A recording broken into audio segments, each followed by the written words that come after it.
Rain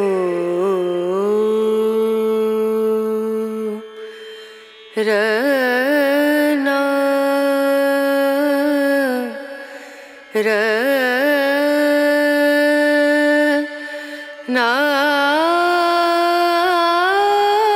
so ಇಂದಿನ ವಿಡಿಯೋದಲ್ಲಿ ಹೇಳಿದಂಗೆ ನಾವು ಒಂದೇ ದಿನದಲ್ಲಿ ಗೊರವನಹಳ್ಳಿ ಮಹಾಲಕ್ಷ್ಮಿ ಮತ್ತು ತುಮಕೂರು ಸಿದ್ಧಗಂಗಾ ಮಠ ಎರಡು ಪ್ಲೇಸಸ್ನ ಕವರ್ ಮಾಡಿದ್ದು. ಸೊ ಯಾರೆಲ್ಲ ಗೊರವನಹಳ್ಳಿ ಮಹಾಲಕ್ಷ್ಮಿ ಲಾಗ್ನ ನೋಡಿಲ್ಲ ದಯವಿಟ್ಟು ಹೋಗಿ ನೋಡಿ, ಲಿಂಕ್ನ ಡಿಸ್ಕ್ರಿಪ್ಷನಲ್ಲಿ ಹಾಕಿರ್ತೀನಿ. ಗೊರವನಹಳ್ಳಿ ಮಹಾಲಕ್ಷ್ಮಿ ದರ್ಶನ ಮಾಡಿಕೊಂಡು ತುಮಕೂರು ಬಸ್ ಹತ್ತಿ ಬಸ್ ಸ್ಟ್ಯಾಂಡ್ಗೆ ಹೊರಟ್ವಿ.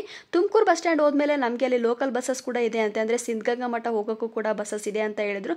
ಸೊ ಒಂದು 5-10 ಮಿನಿಟ್ಸ್ ವೇಟ್ ಮಾಡಿದ್ವಿ, ಯಾವುದು ಬಸ್ಸಸ್ ಬರಲಿಲ್ಲ. ಸೊ ಲೇಟ್ ಆಗುತ್ತೆ ಅಂತ ನಾವು ಬೇರೆ ಬಸ್ ಹತ್ಕೊಂಡು ಹೋದ್ವಿ. ಅಲ್ಲಿ ನಮಗೆ ಕ್ಯಾತ್ಸಂದ್ರ ಸ್ಟಾಪ್ ಹತ್ರ ಸ್ಟಾಪ್ ಮಾಡಿದ್ರು. ಅಲ್ಲಿಂದ ನಮಗೆ ವಾಕೇಬಲ್ ಅಂತ ಹೇಳಿದ್ರು, 1-1.5 ಕಿಲೋಮೀಟರ್ ಆಗುತ್ತೆ ಅಂತ ಹೇಳಿದ್ರು ಸಿದ್ಧಗಂಗಾ ಮಠ ಹೋಗೋಕ್ಕೆ.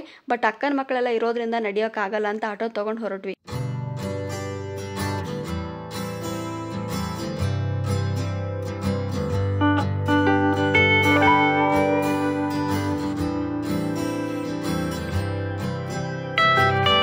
ಸೊ ಕ್ಯಾತ್ಸಂದ್ರ ಕ್ರಾಸಿಂದ ನಾವು ಸಿದ್ಧಗಂಗಾ ಮಠ ಬರೋಕ್ಕೆ 50 ರೂಪೀಸ್ ತೊಗೊಂಡ್ರು ಆಟೋದಲ್ಲಿ. ಹೊಸ ಬ್ರಿಡ್ಜ್ ಆಗಿರೋದ್ರಿಂದ ತುಂಬ ಜನ ನಡ್ಕೊಂಡು ಬರ್ತಾ ಇದ್ರು ಬ್ರಿಡ್ಜ್ ಮೇಲಿಂದ ಮಠಕ್ಕೆ. ಸೊ ನಾವು ಸಿದ್ಧಗಂಗಾ ಮಠ ಎಂಟ್ರಿ ಆದ ತಕ್ಷಣನೇ ಫಸ್ಟ್ ಪ್ರಸಾದನ ಎಲ್ಲ ಇರೋದು. ಸೊ ಎಲ್ಲರೂ ಪ್ರಸಾದ ತಿನ್ಕೊಂಡು ಆಮೇಲೆ ಬೇರೆ ಪ್ಲೇಸಸ್ನ ನೋಡೋಣ ಅಂತ ಅಂದ್ಕೊಂಡ್ವಿ. ಬನ್ನಿ ಪ್ರಸಾದನೆಲ್ಲ ಹೇಗಿದೆ ಅಂತ ನೋಡ್ಕೊಂಡು ಬರೋಣ.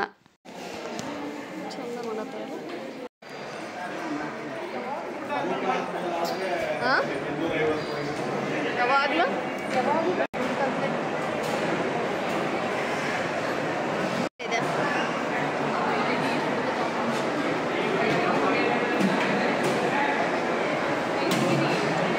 ಇಲ್ಲಿಗೆ ಬರ್ತಾ ಇದ್ದಂಥ ಭಕ್ತಾದಿಗಳಿಗೆ ದಾಸೋಹ ವ್ಯವಸ್ಥೆಯನ್ನು ಸುಮಾರು 300 ವರ್ಷಗಳ ಹಿಂದೆ ಆರಂಭ ಮಾಡಿದ್ರಂತೆ. ಅಂದು ಹಚ್ಚಿದ ಒಲೆ ಇವತ್ತಿಗೂ ಕೂಡ ಆರಿಲ್ಲ ಅನ್ನೋದು ಒಂದು ಪ್ರತೀತಿ ಇದೆ. ಇವತ್ತು ತುಮಕೂರು ಅಂತ ಊರು ಶಿಕ್ಷಣ ಕಾಶಿ ಅಂತ ಹೆಸರು ಮಾಡಿದೆ ಅಂದರೆ ಅದಕ್ಕೆ ಕಾರಣ ಡಾಕ್ಟರ್ ಶಿವಕುಮಾರ್ ಸ್ವಾಮೀಜಿ ಅವರು. ಅದಷ್ಟೇ ಯಾಕೆ, ಉತ್ತರ ಕರ್ನಾಟಕದ ಲಕ್ಷಾಂತರ ಬಡ ಮಕ್ಕಳು ವಿದ್ಯಾವಂತರಾಗಿ ತಮ್ಮ ಜೀವನವನ್ನು ಕಂಡುಕೊಂಡಿದ್ದಾರೆ ಅಂದರೆ ಅದಕ್ಕೆ ಕಾರಣ ಕೂಡ ಶ್ರೀಗಳೇ. ಸುಮಾರು 89 ವರ್ಷಗಳ ಕಾಲ ಮಠಾಧೀಶರಾಗಿದ್ದವರು ಲಕ್ಷಾಂತರ ಮಕ್ಕಳಿಗೆ ಅನ್ನದ ಜೊತೆಗೆ ಅಕ್ಷರ ವಸತಿಯನ್ನು ಕೂಡ ಕರುಣಿಸಿದ್ರು.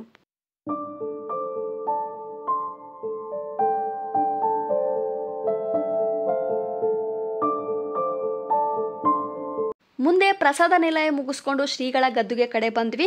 ಶ್ರೀಗಳ ಜೀವನ ಚರಿತ್ರೆ ಬಗ್ಗೆ ಹೇಳೋದಾದರೆ 1907 ಏಪ್ರಿಲ್ 1 ಮಾಗಡಿ ತಾಲೂಕಿನ ಹೊನ್ನೇಗೌಡ ಮತ್ತು ಗಂಗಮ್ಮ ದಂಪತಿಗೆ 5ನೇ ಮಗನಾಗಿ ಜನಿಸ್ತಾರೆ.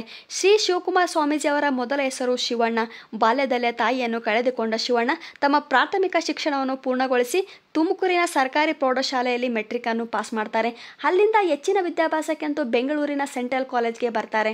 ಅಷ್ಟೊತ್ತಿಗೆ ಸಿದ್ಧಗಂಗಾ ಮಠದ ಅವತ್ತಿನ ಪೀಠಾಧಿಪತಿಯಾಗಿದ್ದ ಶ್ರೀ ಉದ್ದಾನ ಶಿವಯೋಗಿಗಳ ಜೊತೆಗೆ ಶಿವಣ್ಣನ ಸಂಪರ್ಕ ಶುರುವಾಗಿರುತ್ತೆ. ಆಗಾಗ ಮಠಕ್ಕೆ ಬಂದು ಹೋಗುತ್ತಿದ್ದ ಶಿವಣ್ಣನ ಚೈತನ್ಯವನ್ನು ಗುರುತಿಸಿದ್ದು ಶ್ರೀ ಉದ್ದಾನ ಶಿವಯೋಗಿಗಳು. ಮುಂದೆ 1930ರಲ್ಲಿ ಮಠದ ಉತ್ತರಾಧಿಕಾರಿಯಾದ ಶ್ರೀ ಮರುಳಾರಾಧ್ಯರು ಆಕಸ್ಮಿಕವಾಗಿ ಶಿವೈಕ್ಯರಾಗ್ತಾರೆ. ಅವರ ಅಂತಿಮ ದರ್ಶನಕ್ಕೆ ಶ್ರೀಗಳು ಕೂಡ ಬಂದಿರ್ತಾರೆ. ಅಂತಿಮ ಸಂಸ್ಕಾರ ಮುಗಿದ ನಂತರ ಎಲ್ಲರ ಸಮ್ಮುಖದಲ್ಲಿ ಶ್ರೀ ಉದ್ದಾನ ಶಿವಯೋಗಿಗಳು ಶಿವಣ್ಣನು ಸಿದ್ಧಗಂಗಾ ಮಠದ ಉತ್ತರಾಧಿಕಾರ ಆಗಬೇಕು ಎಂದು ಹೇಳಿದಾಗ ಶ್ರೀಗಳು ಯೋಚನೆ ಮಾಡದೆ ಆಯಿತು ಅಂತ ಹೇಳ್ತಾರೆ. ಒಂದು ಕಡೆ ಕುವೆಂಪು ಅವರು ಹೇಳ್ತಾರೆ, ನಿಂತ ನಿಲುವಿನಲ್ಲಿ ಹೈ ತೊರೆಯುವುದೇ ಸನ್ಯಾಸ, ಅಂದರೆ ನಿಂತ ನಿಲುವಿನಲ್ಲೇ ನಾನು ಎಲ್ಲ ತ್ಯಜಿಸ್ತೀನಿ ಅನ್ನೋ ಭಾವನೆ ಶ್ರೀಗಳಲ್ಲಿತ್ತು. ಮುಂದೆ ಶ್ರೀಗಳು 1930ರಲ್ಲಿ ಉತ್ತರಾಧಿಕಾರಿ ಆಗ್ತಾರೆ. ನಂತರ 1941ರಲ್ಲಿ ಶ್ರೀ ಉದ್ದಾನ ಶಿವಯೋಗಿಗಳು ಶಿವೈಕ್ಯರಾದಾಗ ಈ ಮಠದ ಅಧ್ಯಕ್ಷರಾಗಿ ಕಾರ್ಯನಿರ್ವಹಿಸ್ತಾರೆ. ಸುಮಾರು 89 ವರ್ಷಗಳ ಕಾಲ ಮಠಾಧೀಶರಾಗಿದ್ದವರು ಇವತ್ತು ನಮ್ಮನ್ನೆಲ್ಲ ಬಿಟ್ಟು ಶಿವೈಕ್ಯರಾಗಿದ್ದಾರೆ.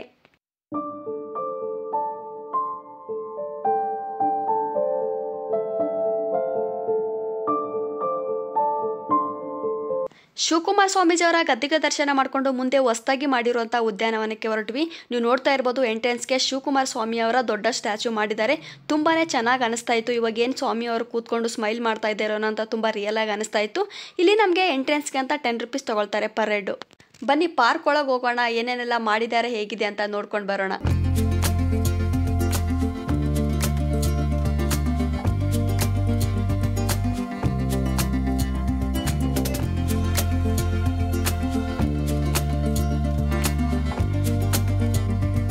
ನಾವೇನು ನೋಡ್ತಾ ಇದ್ದೀವಲ್ವ ಗೋಸಲ ಸಿದ್ದೇಶ್ವರ ಸ್ವಾಮಿಗಳಂತ, ಇವ್ರ ಬಗ್ಗೆ ನಿಮಗೆ ಮುಂದೆ ಹೇಳ್ತೀನಿ. ಒಂದು ಕಥೆನೇ ಇದೆ.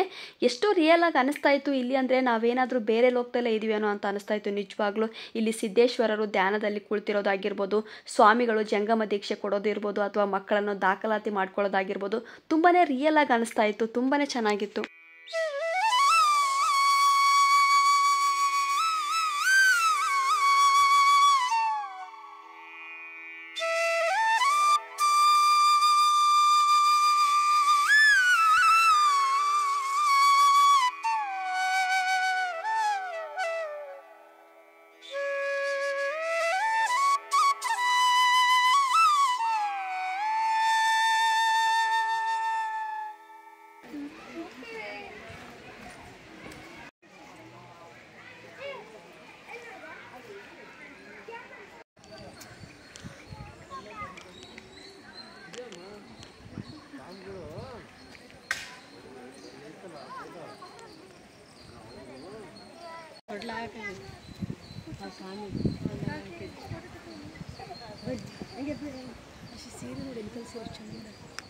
ಅಲ್ಲ ನಾವೇನು ಯಾರ ಕುಂತಾರ ಅನಿಸ್ತೇನೆ ಅದು ಆ್ಯಕ್ಚುಲಿ.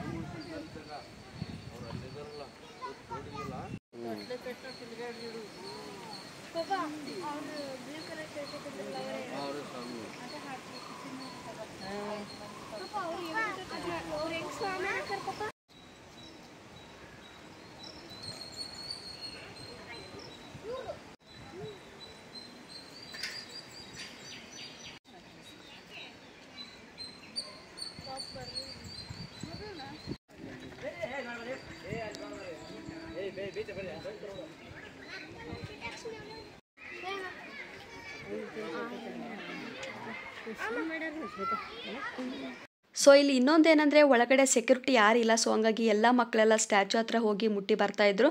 ಸೊ ದಯವಿಟ್ಟು ಪೇರೆಂಟ್ಸ್ ಎಲ್ಲ ಮಕ್ಕಳಿಗೆಲ್ಲ ಆ ಥರ ಮುಟ್ಲಿಕ್ಕೆ ಕೇಳಬೇಡಿ. ಚೆನ್ನಾಗಿ ಮಾಡಿದ್ದಾರೆ, ದೂರದಿಂದನೇ ನೋಡೋಕ್ಕೆ ಹೇಳಿ.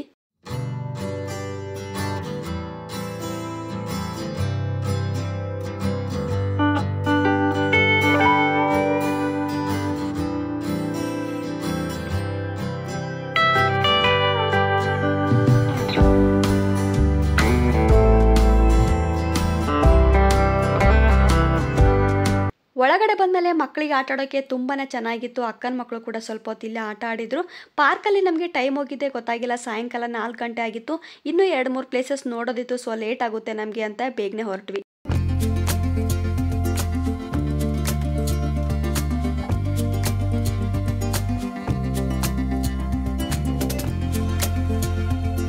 ಸೊ ನಾವೇನು ನೋಡ್ತಾ ಇದೀವಲ್ವ, ಈ ಪ್ಲೇಸಲ್ಲೇ ಶಿವಕುಮಾರ ಸ್ವಾಮಿಯವರು ಕೂತ್ಕೊಳ್ತಾ ಇದ್ರು. ಮೊದಲೆಲ್ಲ ಬಂದಂಥ ಭಕ್ತಾದಿಗಳಿಗೆ ಈ ಜಾಗದಲ್ಲೇ ಕೂತ್ಕೊಂಡು ಆಶೀರ್ವಾದವನ್ನು ಮಾಡ್ತಾ ಇದ್ರು.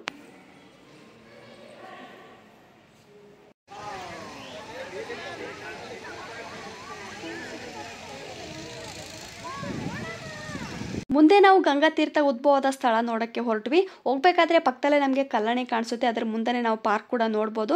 ಕಲ್ಲಣಿ ಪಕ್ಕದಲ್ಲಿ ಏನೋ ಕೆಲಸ ಮಾಡ್ತಾ ಇದ್ದಾರೆ ಏನೋ ಅಂತ ಗೊತ್ತಿಲ್ಲ. ಇಲ್ಲಿ ನಾವು ಸ್ಟೆಪ್ಸ್ನ ಹತ್ಕೊಂಡು ಗಂಗಾ ತೀರ್ಥ ನೋಡೋಕ್ಕೆ ಹೋಗಬೇಕಾಗುತ್ತೆ.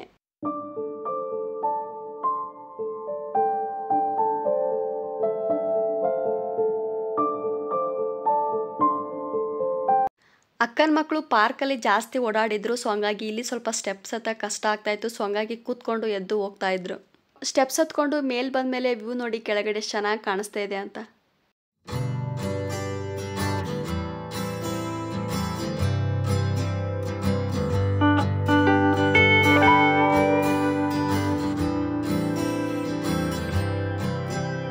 ಸೊ ನಮಗೆಲ್ಲ ಅನ್ನಿಸ್ತಾ ಇರುತ್ತೆ, ಈ ಕ್ಷೇತ್ರದಲ್ಲೇ ಯಾಕೆ ಮಠವನ್ನು ಸ್ಥಾಪಿಸಿದ್ರು, ಯಾಕೆ ಈ ಸ್ಥಳಕ್ಕೆ ಸಿದ್ಧಗಂಗಾ ಅಂತ ಕರೀತಾರೆ ಅಂತ ಪ್ರಶ್ನೆಗೆ ಉತ್ತರ ಹೇಳ್ತೀನಿ ಬನ್ನಿ.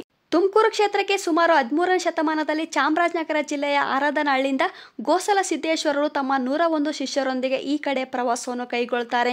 ಶಿವಗಂಗೆ, ಸಿದ್ಧಗಿರಿ ಮುಂತಾದ ಕ್ಷೇತ್ರಗಳನ್ನು ನೋಡಿಕೊಂಡು ಇಲ್ಲಿಯ ಪರಿಸರ ವಾತಾವರಣ ಇಷ್ಟವಾಗಿ ಇಲ್ಲೇ ನೆಲೆಸ್ತಾರಂತೆ. ಇಲ್ಲಿನ ಹಳೆಯ ಮಠ ಏನಿದೆಯಲ್ವ, ಅದು ಇವರ ಕಾಲದಲ್ಲೇ ನಿರ್ಮಾಣವಾಗಿದ್ದಂತೆ. ನಾವು ಈ ಕ್ಷೇತ್ರದಲ್ಲಿ 10 ಗವಿಗಳನ್ನು ನೋಡ್ಬೋದು. ಮೇಲಿರುವ ಗವಿಯಲ್ಲಿ ಉಳಿದ ಶಿಷ್ಯರು ಅನುಷ್ಠಾನ ಮಾಡ್ತಾ ಇರುವಾಗ ರಾತ್ರಿಯ ಸಮಯದಲ್ಲಿ ಒಬ್ಬ ವೃದ್ಧ ಶಿವಯೋಗಿಗೆ ಬಾಯಾರಿಕೆ ಆಗುತ್ತದೆ. ನೀರು ನೀರು ಎಂದು ಕೂಗುತ್ತಾ ಇರುವಾಗ ಕೆಳಗೆ ಹಳೆಯ ಮಠದಲ್ಲಿ ಇರುವ ಗೋಸಲ ಸಿದ್ದೇಶ್ವರರ ಮೇಲಕ್ಕೆ ಹೋಗಿ ನೋಡ್ತಾರೆ. ಅಲ್ಲಿ ಎಲ್ಲಿಯೂ ಕೂಡ ನೀರು ಸಿಗೋದಿಲ್ಲ. ಆಗ ಬಂಡೆಯನ್ನು ತಮ್ಮ ಪಾದದಿಂದ ಒತ್ತಿ ಗಂಗೆಯನ್ನು ಉದ್ಭವಿಸುತ್ತಾರಂತೆ. ಆ ಗಂಗೆಯನ್ನು ಅವರಿಗೆ ಕುಡಿಸಿ ಅವರ ದಾಹವನ್ನು ಹೋಗಲಾಡಿಸಿದ್ರಂತೆ. ಹೀಗೆ ಸಿದ್ಧರಿಂದ ಉದ್ಭವವಾದ ಗಂಗೆ ಸಿದ್ಧಗಂಗೆ ಅಂತ ಹೆಸರು ಉಟ್ಕೊಳ್ಳುತ್ತೆ. ಸೊ ನಾವೇನು ನೋಡ್ತಾ ಇದೀವಲ್ವಾ, ಈ ಸ್ಥಳದಲ್ಲೇ ಗಂಗೆ ಉದ್ಭವ ಆಗಿದ್ದು ಇವಾಗ ಅದನ್ನ ಮೇಲ್ಗಡೆ ಗ್ಲಾಸಿಂದ ಕ್ಲೋಸ್ ಮಾಡಿದ್ದಾರೆ. ಸಿದ್ಧಗಂಗೆ ಒಳಗಡೆ ನೀರಿದೆಯಾ? ಕ್ಲೋಸ್ ಮಾಡ್ಯಾರ.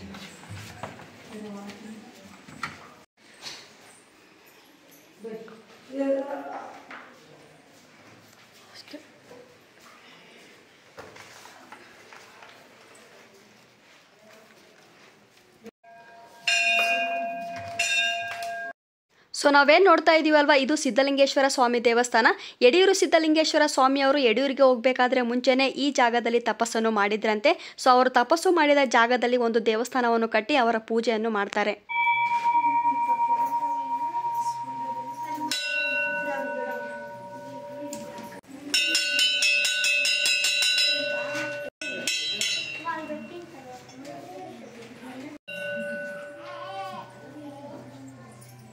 ಸೊ ಫೈನಲಿ ಎಲ್ಲ ಪ್ಲೇಸಸ್ನ ನೋಡಿಕೊಂಡು ಆಚೆ ಬಂದ್ವಿ. ಟೈಮ್ ಆಲ್ರೆಡಿ 5 ಗಂಟೆ ಆಗಿತ್ತು. ವಾಪಸ್ ಬೆಂಗಳೂರಿಗೆ ಹೋಗಬೇಕು.